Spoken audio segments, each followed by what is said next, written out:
पूरे 12 द्वादश ज्योतिर्लिंग में ओंकारेश्वर ही ऐसा ज्योतिर्लिंग है जिसके दर्शन के पश्चात कोई महानदी का दर्शन होता है, जिसके तट को छूकर कोई महानदी बह रही है। आप काशी जाएंगे गंगा जी दूर हैं, आप उज्जैन जाएंगे क्षिप्रा जी दूर हैं, आप सोमनाथ जाएंगे समुद्र है, लेकिन ओंकारेश्वर ही ऐसा ज्योतिर्लिंग है जिसके दर्शन के पश्चात कोई महानदी का दर्शन होता है। वो महानदी है रुद्रदेहाय विद्महे मैं कलकन्याज धीमहि तन्नो नर्मदा प्रचोदयात्। भगवान शंकर की देह से पसीने के बूंद से निकली है माँ नर्मदा। भारतवर्ष में जितनी नदियां हैं सब उत्तर दक्षिण दक्षिण उत्तर की ओर बहती है, लेकिन माँ नर्मदा उदय से अस्सी की ओर बहती है, पूरब से पश्चिम की ओर बहती है। भारतवर्ष में जितनी नदियां हैं उसमें नर्मदा ही नदी ऐसी है जिनके जितने कंकर हैं सब शंकर है।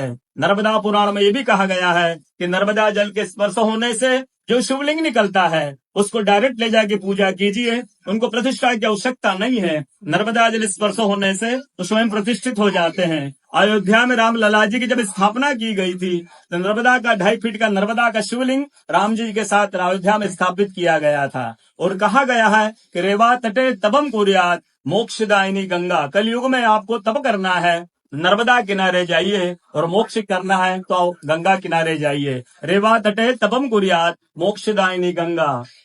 तो नर्मदा किनारे एक संत का तपस्या संत का अनुभव बताता हूँ जो वर्षों से नर्मदा किनारे रहे हैं। जब वो देखते हैं सुबह 3 से 4 बजे ब्रह्म मुहूर्त में एक कोई माई आती है, नर्मदा स्नान करके लौट जाती है। संतों को जिज्ञासा हुई कि मैं वर्षों से इस माँ को देख रहा हूँ, नर्मदा स्नान करके लौट जाती है। संत ने कहा कि कल मैं माँ से पूछूंगा, स्नान करके लौटेगी। वो माई सुबह 3 से 4 बजे ब्रह्म मुहूर्त में स्नान करके लौट रही थी। संत ने देखा माँ स्नान करके लौट रही है। संत दौड़ते गए, माँ को साष्टांग दंडवत प्रणाम करके पूछा, है माँ मैं वर्षों से आपको देख रहा हूँ, अब नर्मदा स्नान करके लौट जाती है, माँ अपना परिचय दीजिए। तो माँ अपना परिचय देती है, मैं गंगा हूँ, कलयुग में शुद्धिकरण के लिए नर्मदा स्नान करने के लिए आती हूँ। बोलो गंगा मैया की जय, नर्मदा मैया की जय, ओंकारेश्वर भगवान की जय, आज के कथा के आनंद की जय, भक्त और भगवान की जय।